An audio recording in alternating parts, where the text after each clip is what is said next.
તો મિત્રો આજે હું સવારે 9 વાગે ઉઠ્યો અને ઉઠ્યા ભેગા જ હું લાગ્યો ગોદડા હંકેલવા, કારણ કે ગોદડા આપણે જાતે ના હંકી લઈએ તો મમ્મી મારે.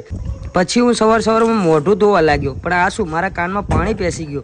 પછી મને જોરથી લાગી ગઈ હંગાણી, પણ એટલે હું તો પડ્યો. પછી હું સવારમાં ચા પીવા લાગ્યો, પણ ચા ઠંડી બહુ હતી, પાંડા જેવી, રેવા આપી.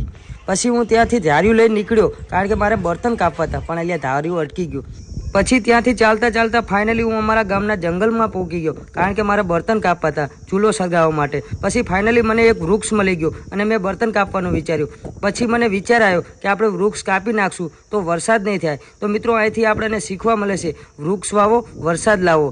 તો મિત્રો મેં પછી વૃક્ષને કાપવાનું માંડી વાર્યું અને પછી હું મારા ઘર તરફ રવાનો થવા લાગ્યો.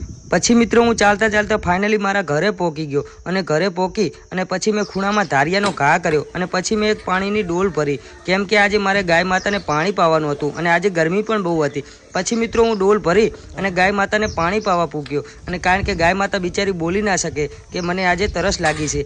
પછી મેં ગાય માતાને પાણી પાયું. પછી હું મારા ઘરે પહોંચી ગયો અને પછી મેં કાર્ટૂન જોવાનું વિચાર્યું, કારણ કે મને છોટા ભીમ જોવાનું બહુ ગમે છે. અને મિત્રો તમને શું જોવું ગમે છે એ પણ કોમેન્ટ કરો, અને આજનો વ્લોગ કેવો લાગ્યો એ પણ કોમેન્ટ કરો.